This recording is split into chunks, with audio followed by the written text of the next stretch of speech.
Home to Roost. I am trapped in the attic of an awful house. There is little light coming in, save for the sickly, eternal glow of a foul moon. And so I've lit a candle, but I will not light another. There are things in this room that I wish not to see, breathing things that whisper. There is not much I can do to stopper their words, for I have no cotton with which to stuff my ears, and I cannot drown them out. They keep their distance, these shadow dwellers, daring to linger in my peripherals, only when my thoughts wander, my focus drifts, and when I've come back to myself, they return to their dark corners in a hurry.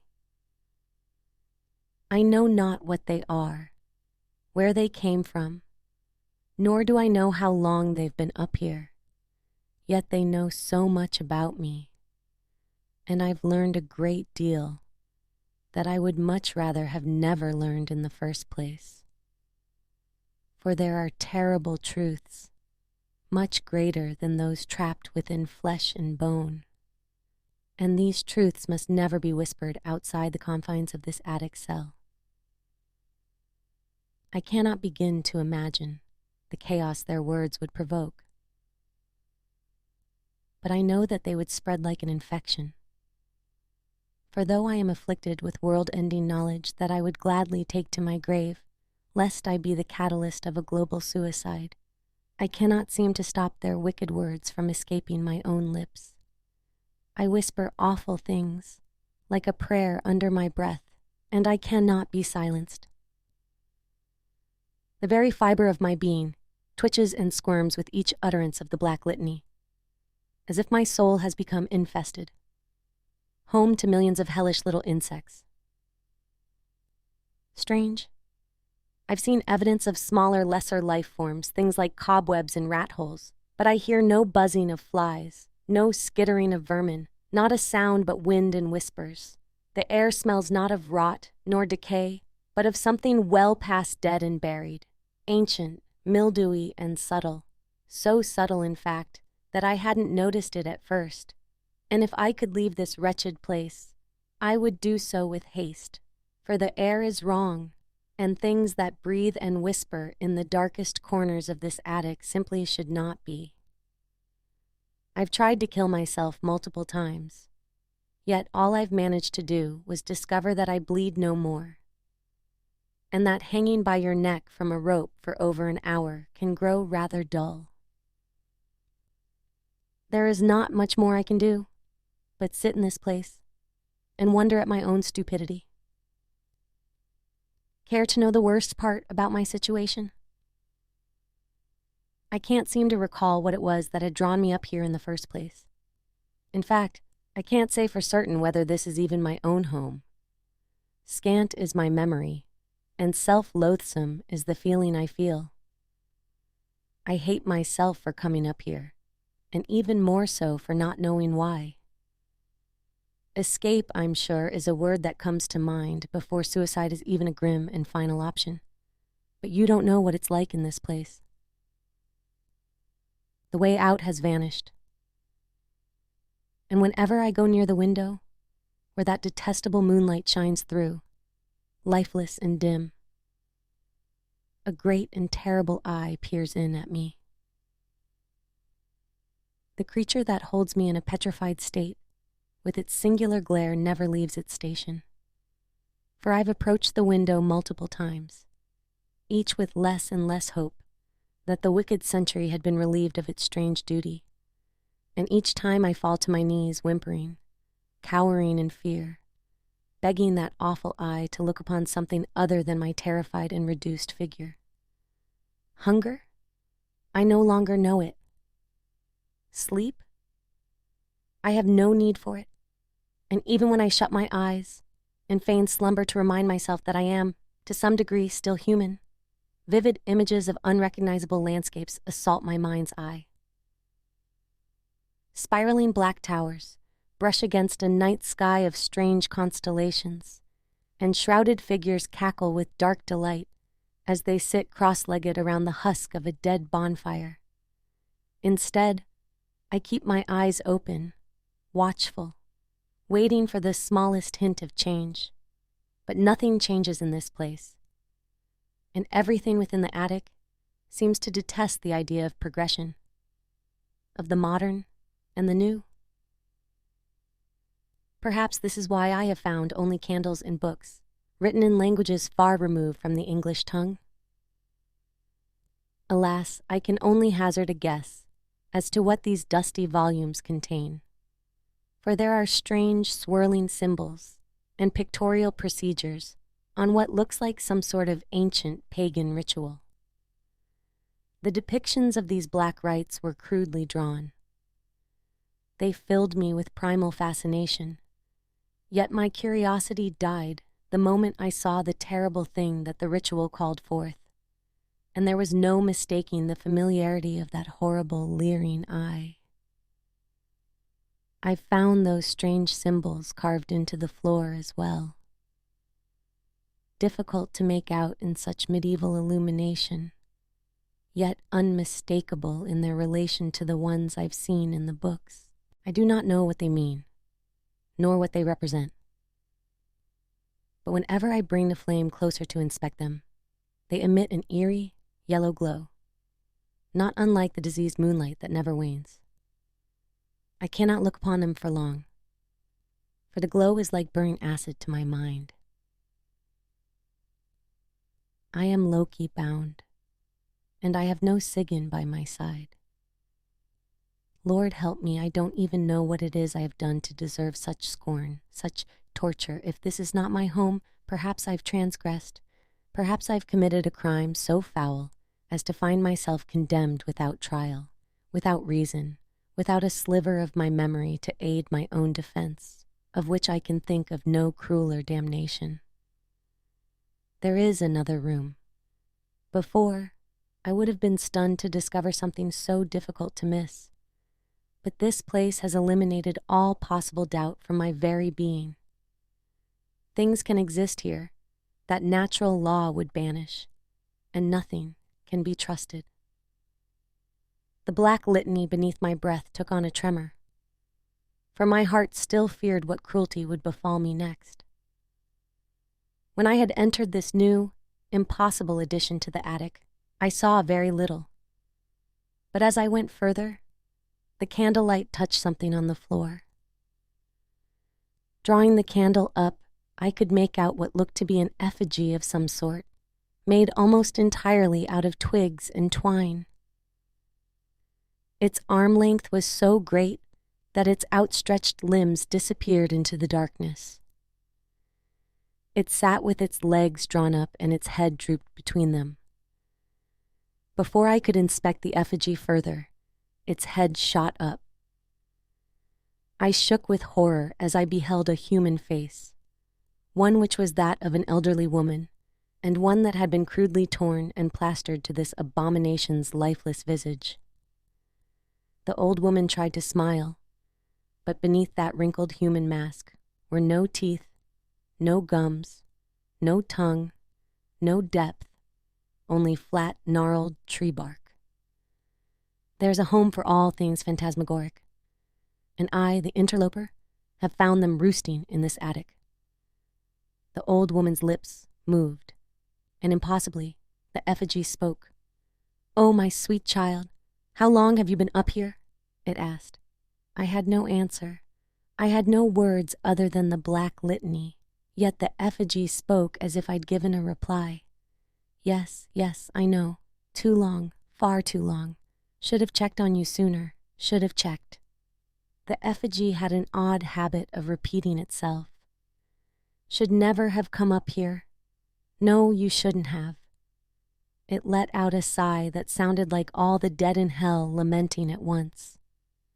I know you. The shadows have told me a great deal. Oh, how they love to whisper. You thought this place your home? You thought wrong, yet you are correct too. This is your home now. You are home with us. Old mother is gone, but she left me her face for safekeeping. Such a kind woman, thoughtful woman, I wear her face with pride. It tried and failed again to smile, achieving a look more akin to the throes of death than a moment of joy. There was a sound of creaking and splintering that came from either side of the darkness. Little wanderer, lost in the dark forest, no shelter in sight. You found this place in hopes of refuge, did you not? Your wanderlust betrays you, for there is no refuge here, only us, only the shadows, only the giant, and Old Mother's face.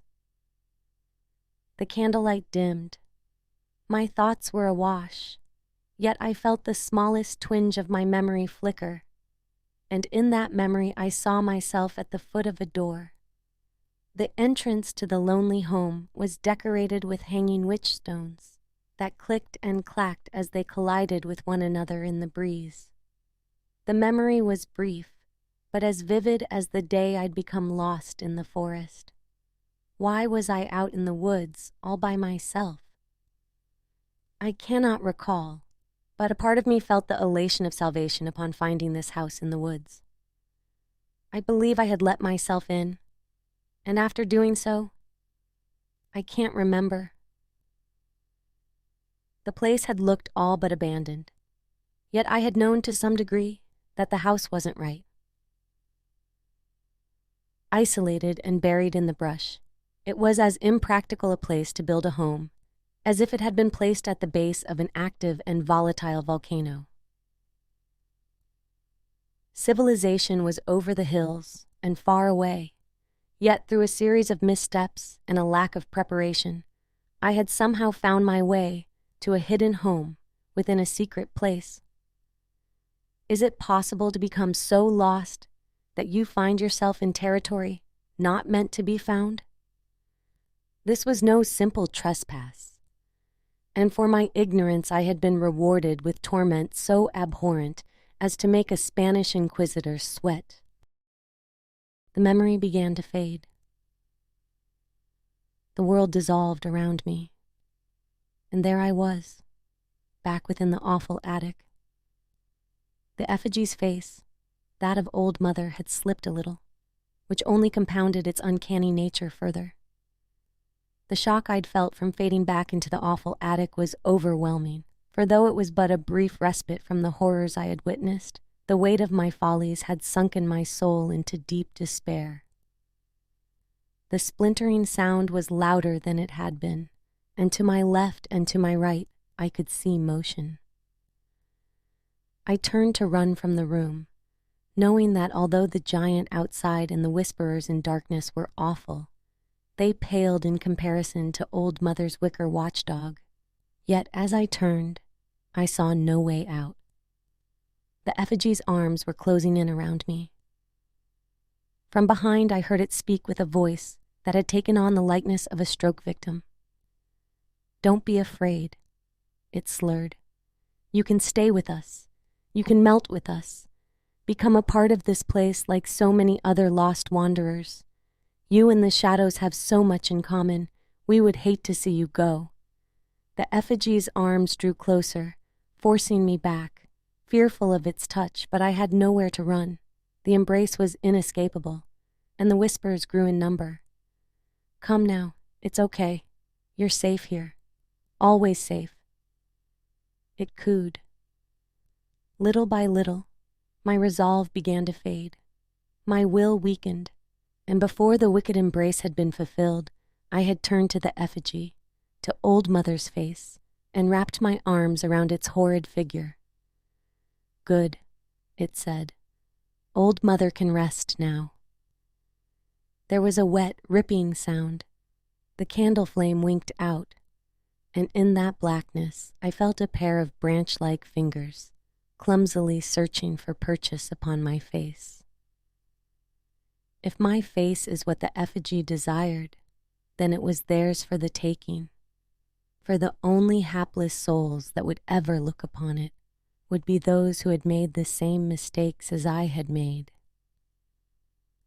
We fools are once in a generation, but our numbers grow within the shadows of strange, unnatural places. Tea in the Sahara. The sands of the Sahara stirred under the hot noonday sun.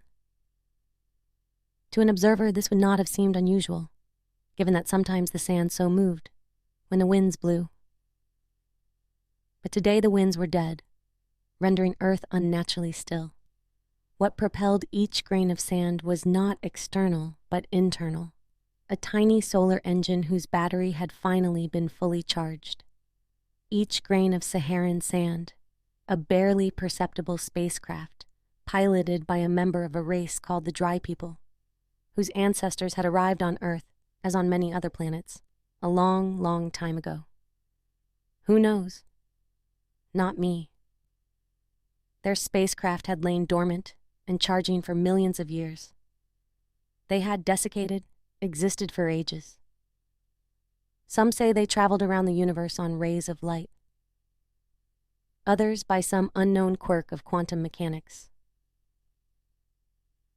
Today, as the engines of their spacecraft switched fatefully on, they were each roused from their dehydrated slumber by the release of a single drop of moisture. Into them, water entered. Their spacecraft rose and flowed, murmurated like starlings at dusk. Imagine it, the entirety of the Sahara Desert, every last seemingly insignificant particle of sand, ascending until the land below lies as uncovered as a table from whose surface the tablecloth has been pulled. Like magic. Except here there is no magician, no devilish sleight of hand, only the self-propelling sands organizing themselves into 4 flocks, one for each cardinal direction. The north flock blankets the Maghreb before crossing the Mediterranean and enveloping Europe. The south flock spreads to the Cape of Good Hope. The east flock smothers India, incorporates the Gobi, and befalls the rest of Asia. The west flock, what a magnificently apocalyptic sight it is, soaring over the Atlantic toward the Americas, both of which it shall, too, in arid constellations, manifestly destine it, doom from above. Water-based humanity caught by surprise. The last days of our special lives. We are a victim, plastic bag thrust over our heads, breathing what scraps of air remain. Existence struggling without hope. The plastic bag going in, out, in, out.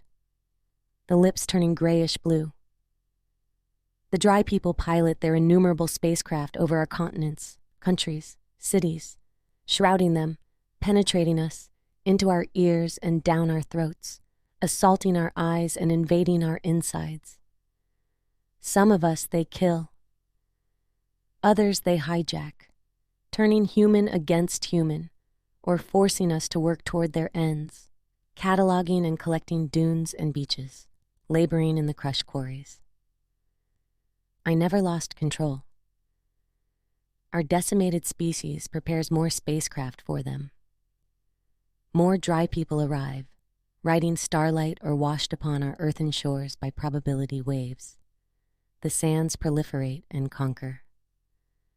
Earth becomes a planet only of desert and ocean, an environmental yin-yang. It is in one of the crush quarries, sweat-soaked and burning, exposed under the unforgiving sun, that you see him. He is drinking tea in a shadow cast by an umbrella. You're face to face. You lift your pickaxe and let it fall. With the man who sold the world. Plague and infection. The world was in chaos. The streets were empty. The cities were silent. And the once bustling towns were now ghost towns. Infection and plague had swept through the land, wiping out 90% of the human race. The survivors were few and far between, scattered across the desolate landscape, struggling to stay alive. The infection had spread quickly, taking down the strongest and the weakest alike. No one was safe. Those who were infected turned into mindless flesh-eating monsters, roaming the streets in search of their next meal. The survivors were constantly on the run, never knowing when they would come face to face with the infected. Among the survivors was a group of 10 people, all from different walks of life. There was Sarah, a nurse who had seen the horrors of the infection firsthand. There was John, a former soldier who had lost his family to the plague. There was Emily, a young girl who had been orphaned by the outbreak. And then there were the others, all with their own stories of loss and survival. At first, the group kept to themselves, each person fighting their own battles and struggling to survive. But as the days turned into weeks, and the weeks turned into months, they began to realize that they would have to put aside their differences and work together if they were going to have any chance of making it out alive. The leader of the group, a man named David, called a meeting one night in their makeshift camp. The survivors gathered around a campfire, the flickering flames casting eerie shadows on their faces. "We can't keep going on like this," David said, his voice grave. "We need to band together if we're going to have any chance of fighting off the infected. We need to put aside our differences and work as a team." The survivors exchanged glances, some nodding in agreement while others remained skeptical. But deep down, they all knew that David was right. They couldn't continue to fight each other and expect to survive in a world overrun by the undead. And so, the group began to work together.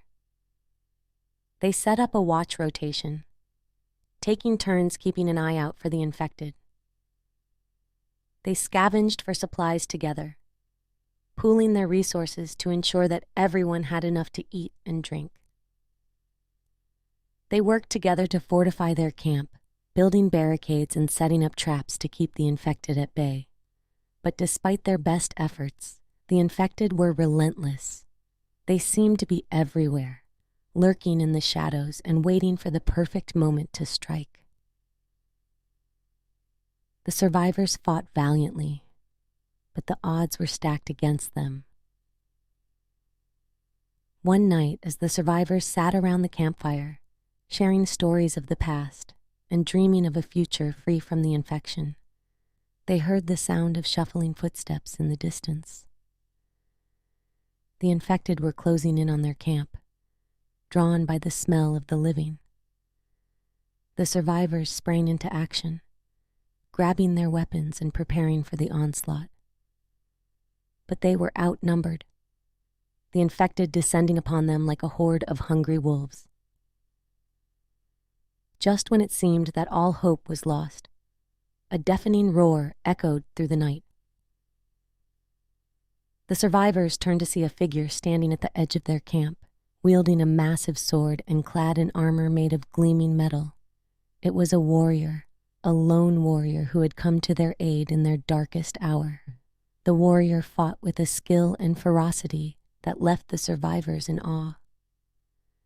With each swing of his sword, he cut down the infected with ease, his movements fluid and precise. The survivors fought alongside him, emboldened by his bravery and determination. As the last of the infected fell to the ground, the survivors gathered around the warrior, thanking him for saving their lives. He introduced himself as Marcus, a wanderer who had been traveling the land in search of a way to rid the world of the infection. Together, the survivors and Marcus set out on a quest to find a cure for the plague that had ravaged the world. They faced countless dangers along the way, from hordes of infected to treacherous terrain, but they never wavered in their resolve.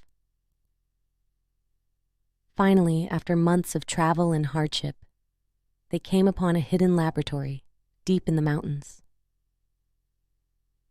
Inside, they found a group of scientists who had been working tirelessly to find a cure for the infection.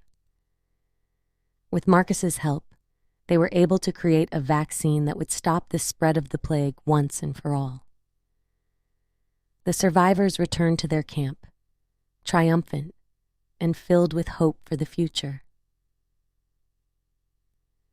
As they administered the vaccine to those who had not yet been infected, they knew that they had finally turned the tide against the undead. And so, in a world where infection and plague had once wiped out 90% of the human race, a small group of survivors had banded together to fight off the undead and bring hope back to a world that had fallen into darkness. They had proven that even in the face of unimaginable horror, there was still strength and unity and courage in the face of adversity.